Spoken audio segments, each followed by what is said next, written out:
भाग 5। एक हफ्ते हो गए थे रिद्धिमा को अरमान के पास पढ़ते हुए। मुस्कान और रिया भी आने लगी थी। असल में वो दोनों नहीं आना चाहती थी, पर रिद्धिमा ने अपनी कसम दे रखी थी तो आना ही पड़ता था। पर इस हफ्ते में मुस्कान और रिया अरमान की फैन हो गई थी। जब भी सारे दोस्त इकट्ठा होते, रिया और मुस्कान के मुंह से सिर्फ अरमान की तारीफ निकलती थी, मानो उनके पास कोई और टॉपिक हो ही ना। कभी कभी राहुल और आर्यन चिढ़ जाया करते थे, और एक दिन तो राहुल ने कहा, अब बस भी करो तुम दोनों, याद रखना डॉक्टर अरमान की शादी हो चुकी है। मुस्कान ने हाथ हिलाते हुए कहा, हाँ हाँ पता है कि हमारी प्यारी सहेली से उसकी शादी हो चुकी है, पर किसी को अच्छे लगने का अर्थ थोड़ी ये होता है कि उससे रिश्ता जोड़ना है। अब हमें रिद्धिमा ने कभी ये नहीं बताया कि अरमान सर इतने अच्छे हैं। हम पढ़ने नहीं जाते, पर यूं कोई गलत भावना उनके लिए मन में बनी रहती। रिद्धिमा मुस्कान को घूरते हुए बोली, क्या यही सब देखती रहती हूँ कि कौन अच्छा है कौन बुरा है? मेरा कोई और काम नहीं है क्या? रिया बोल उठी, नाराज क्यों होती है? हमें पता है तुझे डॉक्टर अरमान बिल्कुल पसंद नहीं है, इसलिए तो पढ़ते वक्त भी तू कैसे बेजार सा चेहरा बनाकर बैठी रहती है। फिर भी वो कितने प्यार से समझाते हैं। तो ठीक है, तुम दोनों पढ़ना, अब से मैं नहीं रहूंगी वहां पर। रिद्धिमा गुस्से से बोली तो मुस्कान उसे चिढ़ाते हुए बोली, और तुझे पता है वो हमें पढ़ाते हैं जिससे तू पढ़े। वो तुझे इतना पटाने की कोशिश कर रहे हैं, ये साफ चेहरे पर दिखता है उनके। उसे प्यार हो गया है तुझसे रिद्धिमा। ये सुनते ही रिद्धिमा ने झटके से मुस्कान की ओर देखा, फिर नाराजगी से बोली, सब जानते हुए भी तू ऐसी बातें कर रही है मुस्कान। मुस्कान चुप रही, फिर बोली, रिद्धिमा, सभी नीली आंखों वाले बुरे नहीं हो सकते, और किसी के इंतजार में तू अपना सारा जीवन तो बर्बाद नहीं कर सकती। अरमान से तूने फेरे लिए, और वो बहुत ही काबिल और नेक दिल इंसान है, तो क्यों तू अपने कदम पीछे हटा रही है? देख, तू चाहती है ना अरमान सर यहाँ रहकर डॉक्टर मलिक के हॉस्पिटल को संभालें। माने तू चाहती है ना डॉक्टर मलिक का सपना पूरा हो, तो उसके लिए अरमान को यहाँ रहना होगा, और उसे तू ही बांध कर रख सकती है। अतुल अंदर आकर हंसता हुआ बोला, मुझे लग रहा है डॉक्टर मुस्कान कुछ ज्यादा ही सीरियस हो गई हैं। बहुत ज्ञान की बातें कर रही हैं आज। मुस्कान मुंह फुलाते हुए बोली, डॉक्टर अतुल, मुस्कान चड्ढा मजाक करती है, इसका मतलब ये नहीं है कि उसे कुछ पता नहीं। अतुल मुस्कुराता हुआ बोला, मैं मजाक कर रहा था मुस्कान। मुझे अच्छा लगा जो तुमने रिद्धिमा को कहा, पर मेरा मानना है कि रिद्धिमा खुद समझदार है, वो कभी कोई गलत कदम नहीं उठाएगी। और अभी ये सब बातें छोड़ो और बताओ तैयारी कहाँ तक हुई है? अच्छी चल रही है डॉक्टर अतुल, अरमान सर ने हमारी काफी मदद कर दी है। गुड, चलो मैं अपनी ड्यूटी पर जाता हूँ, बाय। अतुल के जाने के बाद मुस्कान रिद्धिमा से कहती है कि वो आज रिद्धिमा के घर नहीं आ पाएगी, क्योंकि उसके घर आज पूजा है। उधर रिया कहती है कि उसकी भी तबीयत कुछ ठीक नहीं लग रही है। रिद्धिमा असमंजस में पड़ जाती है कि उस इंसान के सामने अकेले ज्यादा देर बैठने से उसका दिल पता नहीं क्यों घबराता है। नहीं, वो अब अरमान से डरती तो नहीं थी, पर उसे इतना समझ आ गया था कि अरमान इतना बुरा इंसान नहीं है। पर अब वो खुद घबराने लगी थी। अपने पापा से नफरत के कारण उसने प्रण लिया था कि वो कभी नीली आंखों वालों पर भरोसा नहीं करेगी। पर अब उसे शायद समझ आ रहा था कि मम्मा सब कुछ जानते हुए भी पापा के प्यार में क्यों डूब गई थी।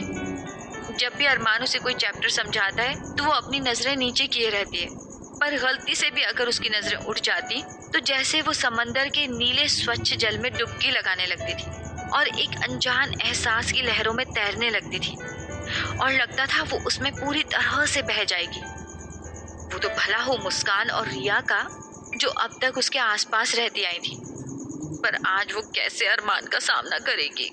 उसे कोई तो बहाना बनाना पड़ेगा। अरमान जब हॉस्पिटल से बाहर आया तो रिद्धिमा नहीं मिली।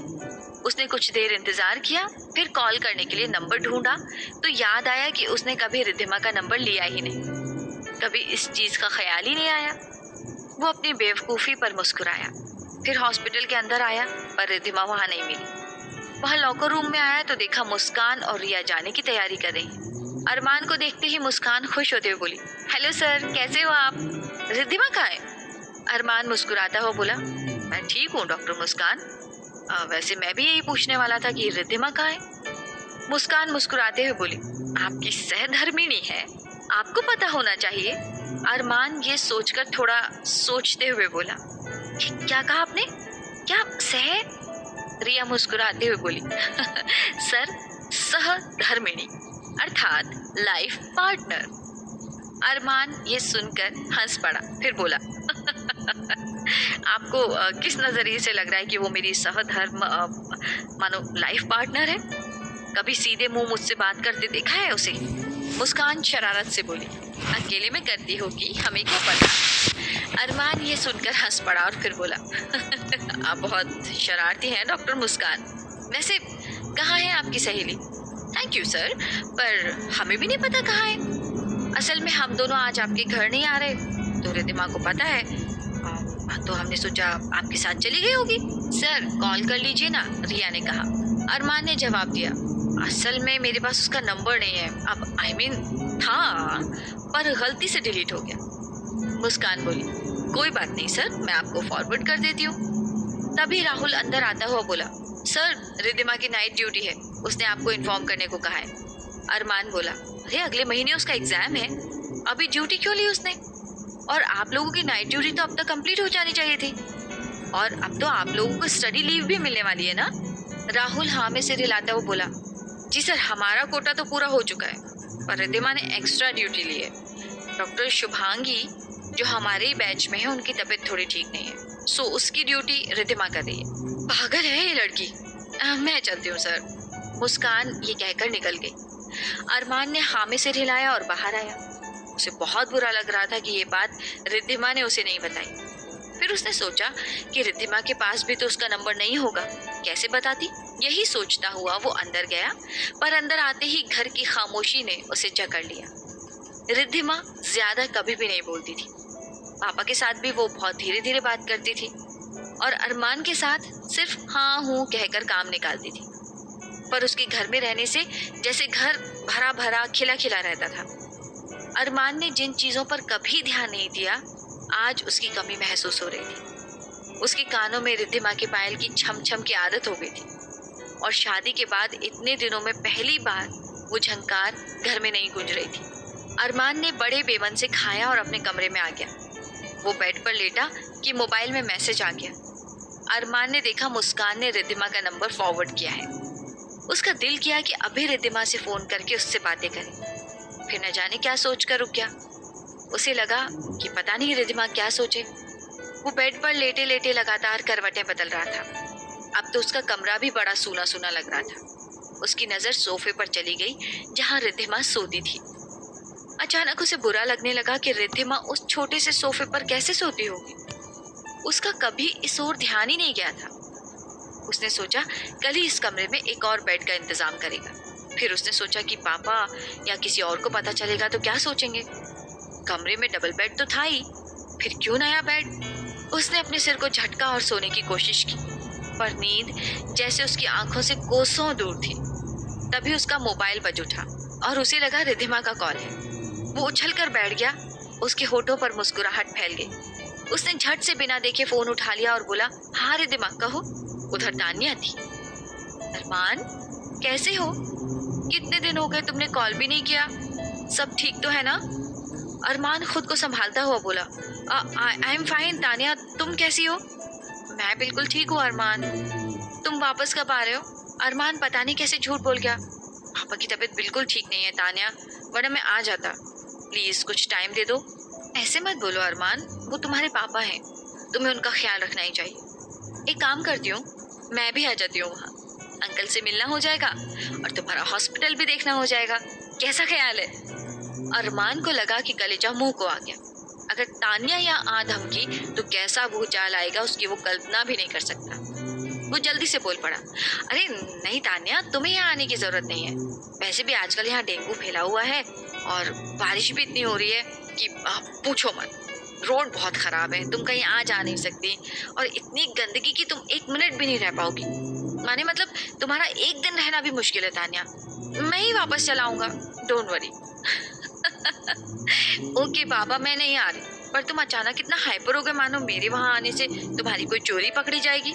अरमान ने मन में सोचा, वो तो है, पर बोला, तुम्हें मैं ऐसा इंसान लगता हूँ क्या? तान्या बोली, नहीं बाबा, अब गुस्सा मत करो, बाय। अरे पहले ये तो बताओ, ये रिद्धिमा कौन है और वो तुम्हें इतनी रात को क्यों कॉल करेगी? अरमान जल्दी से बोल पड़ा, रिद्धिमा, अरे वो रिद्धिमा हमारी काकी माने पापा की जो देखभाल करती है ना, उनकी बेटी है, काफी बीमार है, तो उसने कहा था कि जरूरत हो तो मुझे कॉल करेगी, इसलिए मैंने सोचा। तानिया बोली, ओके ओके, चलो बाय। अरमान मोबाइल रखते हुए खुद ही बड़बड़ाया, और आ गया था तू अरमान आज तो। वैसे तू अब झूठ बोलना भी सीख गया है, वेरी गुड। उसे कहीं दूर गाना बजता सुनाई दिया, बेदर्दी तेरे प्यार ने मुझे क्या क्या बना दिया।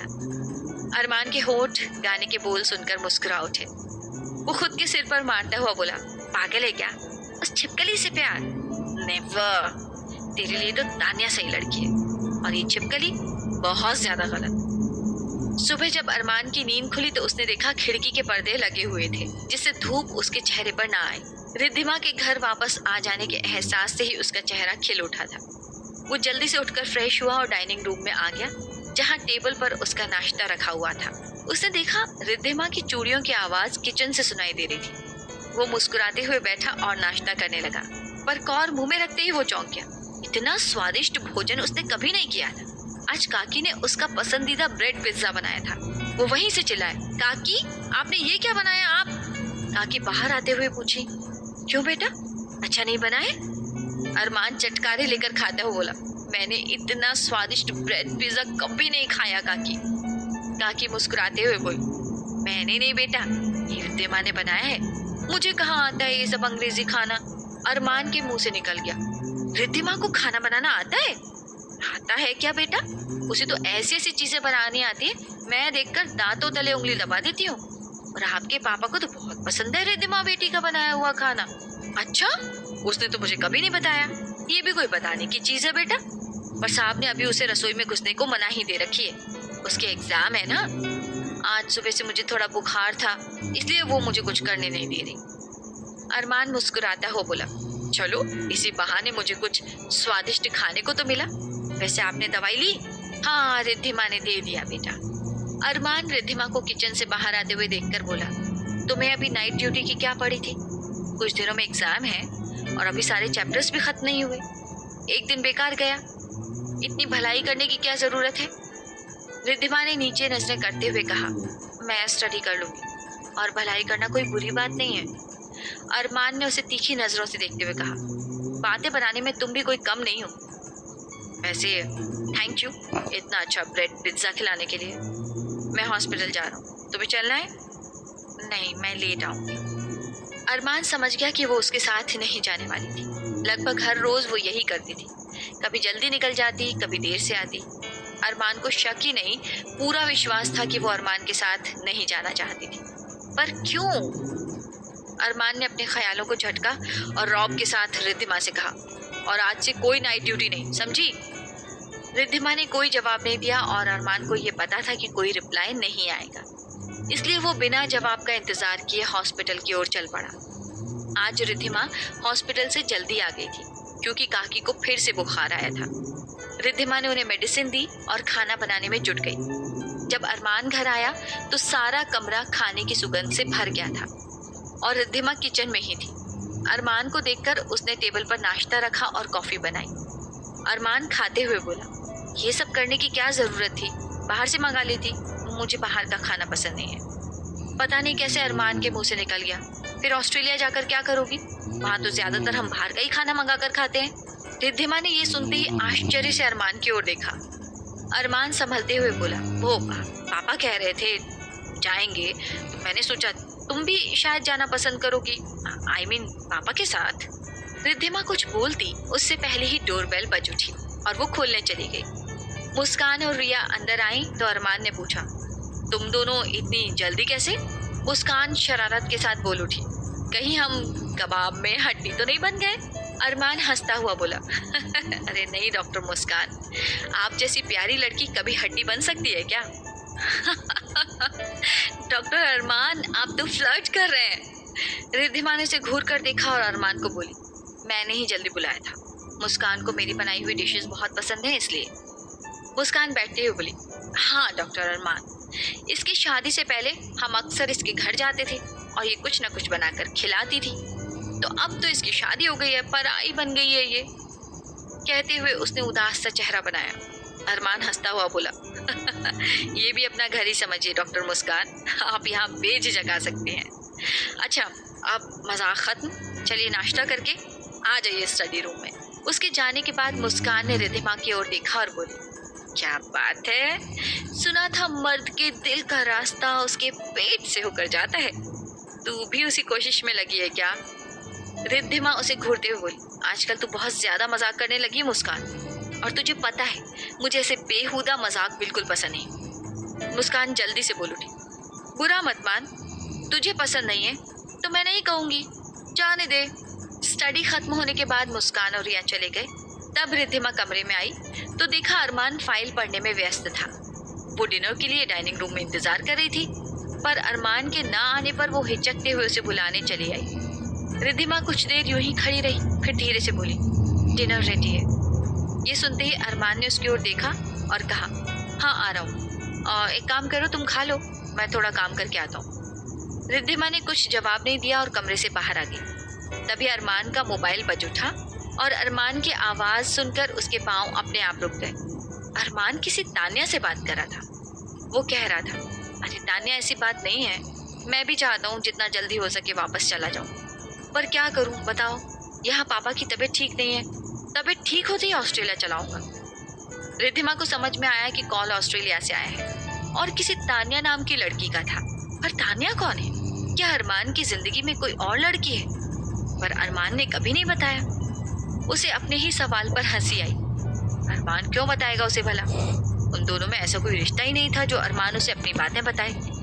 उसने सुना अरमान कह रहा था, नहीं तान्या, मैं तुम्हें कैसे भूल सकता हूँ, थोड़ा बिजी रहता हूँ इसलिए फोन नहीं कर पाता हूँ। ठीक है बाबा, अब शिकायत का मौका नहीं दूंगा, अब से रोज एक बार फोन करूंगा। हाँ, मम्मा बहुत खुश थी कल, बता रही थी कि अच्छा हुआ तुमने उनके हॉस्पिटल में ज्वाइन कर लिया, अब वो तुम्हें इस फील्ड में एक्सपर्ट बना देंगी। तान्या ने उधर से कुछ कहा तो अरमान ने हंसते हुए कहा, नहीं तान्या डार्लिंग, मैं तो बस मजाक कर रहा था, तुम्हारे मम्मा पापा यानी अंकल आंटी इतने एक्सपर्ट हैं कि तुम्हें और किसी से सीखने की क्या जरूरत है। तान्या के कुछ कहने पर अरमान का उत्तर था, देखो तान्या, ये बहुत मुश्किल है, फिर भी मैं कोशिश कर रहा हूँ। पापा इंडिया छोड़कर नहीं जाना चाहते, पर मैं उन्हें समझाऊंगा कि यहाँ अकेले रहने का क्या फायदा है, हम सब हैं वहाँ। हाँ, उसी काम के लिए तो आया था मैं। मम्मा चाहे कहे ना कहे, पर वो बहुत मिस करती हैं पापा को, ये बात मैंने बचपन से देखी है। नो बेबी नो, इसके लिए तुम्हें यहाँ आने की जरूरत नहीं है, मैं काफी हूँ समझाने के लिए। चलो अभी रखता हूँ, बाय, स्वीट ड्रीम्स। अरमान के फोन रखते ही रिद्धिमा जल्दी से वहां से चली गई, पर उसके दिल में कुछ शूल सा चुभने लगा। अरमान उसे डार्लिंग कह रहा था, इसका मतलब वो अरमान की कोई अपनी है, शायद गर्लफ्रेंड हो, और अरमान ऑस्ट्रेलिया वापस जाने की बात कर रहा है, तो उससे शादी करने का क्या मायने है? रिद्धिमा को पता ही नहीं था कि अरमान मलिक अंकल को अपने साथ ले जाने के लिए यहाँ आया था, पर मलिक अंकल तो कुछ और ही सोच रहे हैं। मलिक अंकल ने भी तो रिद्धिमा को कभी नहीं बताया कि अरमान उन्हें यहाँ से ले जाना चाहता है। भला क्यों बताएं? वो अरमान से ज्यादा अपनी तो नहीं है मलिक अंकल के लिए। रिद्धिमा की आंखें भर आईं। अचानक जैसे वो मम्मा और अपने शशांक पापा को मिस करने लगी।